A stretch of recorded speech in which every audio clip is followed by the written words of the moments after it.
Chinzaemon the Silent.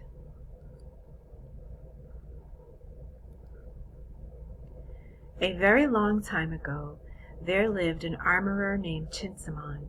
His swords were very beautiful and perfectly balanced. He was famous throughout the land for the quality of his work. Even more famous than his swords, however, were his scabbards.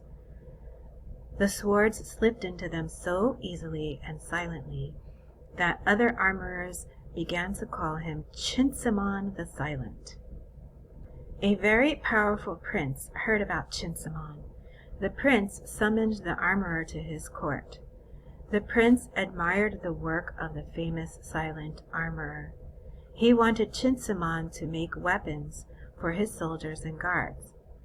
Chinzaemon was not only a skillful armorer, he was also very funny and clever.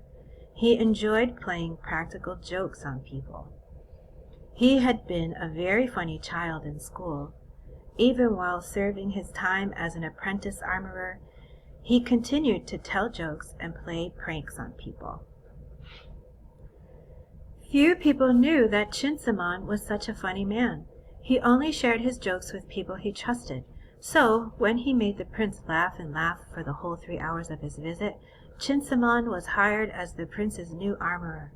And no one was more surprised than Chinzaemon. The prince must be a noble man, he thought to himself. I will trust him and be very loyal. One night, Chinzaemon decided he would play a joke on the guards.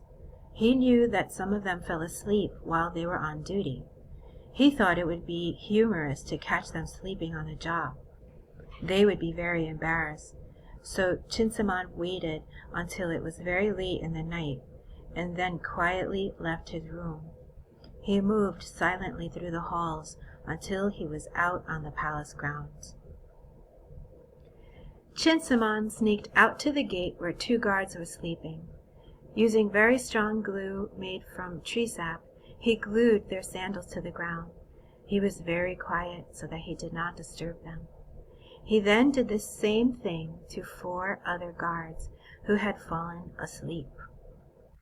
When Chinzaemon was done gluing the guards' sandals to the ground, he told some other guards about his prank. He then told the head guard and persuaded him to sound the alarm. A very loud bell was rung that signaled an attack. All the guards kept running, except the 6 who were stuck to the ground. They were glued into place. They couldn't unlace their sandals quickly enough to avoid getting caught. When the prince came out of his palace to see what had happened, he was still in his night clothes. The head guard informed him of Chinzaemon's prank. Chinzaemon was afraid that the prince might be angry. He hadn't meant for his little prank to make the prince get out of bed. But the prince was not angry. For a minute he stood silent, and then he began to laugh. He laughed so hard that he had to bend over to catch his breath. The other guards laughed as well. They were glad they weren't the ones who had been caught. When the prince finished laughing, he told the guards who had been sleeping that they were fired. He also told them they were lucky he did not have them beheaded. Later that day, the prince summoned Chinzaemon to his chambers. So, the prince began, you have caused me to fire 6 worthless guards. Thank you, O silent one. The prince smiled so that Chinzaemon would know he wasn't angry. You are welcome, Chinzaemon replied, but I was only meaning to play a joke. He was a little nervous, but he sensed that the prince was truly grateful for what he had done. Well, I feel safer now, the prince said. You may have saved my life. In return, I will grant you anything you wish. Chinzaemon thought about it for a moment. He already had a good life, but then he realized he could use this offer to play a big prank on the courtiers of the prince's court. Well, noble prince, I have one request. He was a bit embarrassed to ask for what he wanted, but he did so anyway. Allow me, whenever I want, to sniff into your ear." The prince was shocked. "Strange!" he shouted, laughing again. "You could have chosen anything.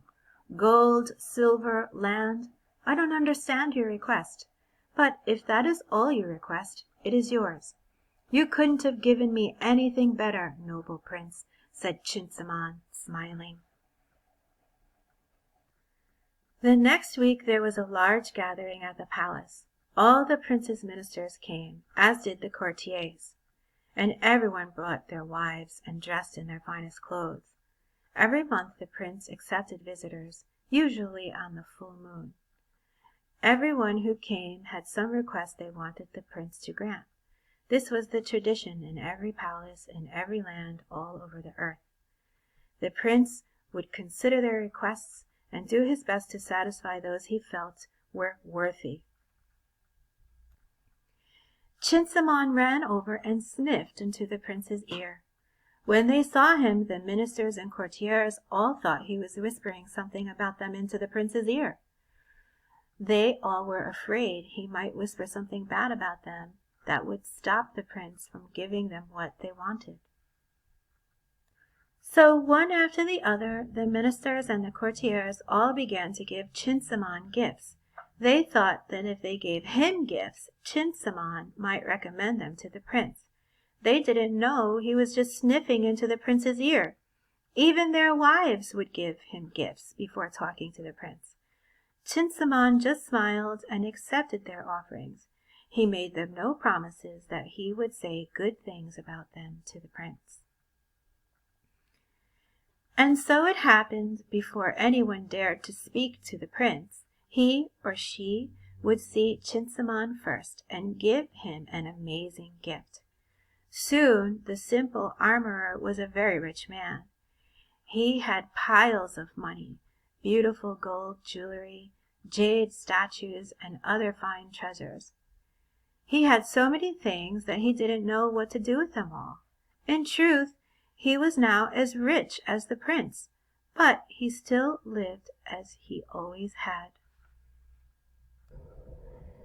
Then one day the prince turned to Chinzaemon and said, "Well, Silent One, aren't you sorry you didn't ask for anything better from me as a reward?" He saw that Chinzaemon's lifestyle had changed very little over the last months. He wished his loyal armorer had asked for money or land. "My word, noble prince," Chinzaemon began, "something better? Why, your favor has brought me so much more wealth than I could have ever imagined. It is more than I could ever need." He then told the prince what was happening. When the prince heard how Chinzaemon was making such fools out of his ministers and courtiers and their wives, he laughed and laughed. He laughed so hard that tears ran down his cheeks. "So much for my loyal advisers," the prince said. "They aren't much use to me. They are all worthless as advisers. I will dismiss every last greedy, foolish one of them." He was actually very angry. He had trusted these people, and they all thought they could buy his favor. He thought about beheading them all. He decided he would just fire them all and send them away. The prince summoned his advisers one by one. As they entered his chambers, they bowed and fidgeted nervously. To each one he revealed what happened. They all apologized and begged forgiveness, but the prince told them to leave the palace and to not return. When the prince finished dismissing his advisers, he made Chinzaemon his only adviser. The only condition was that Chinzaemon must tell the prince if he ever acted like a fool. Chinzaemon agreed and was given a large piece of land for his loyalty.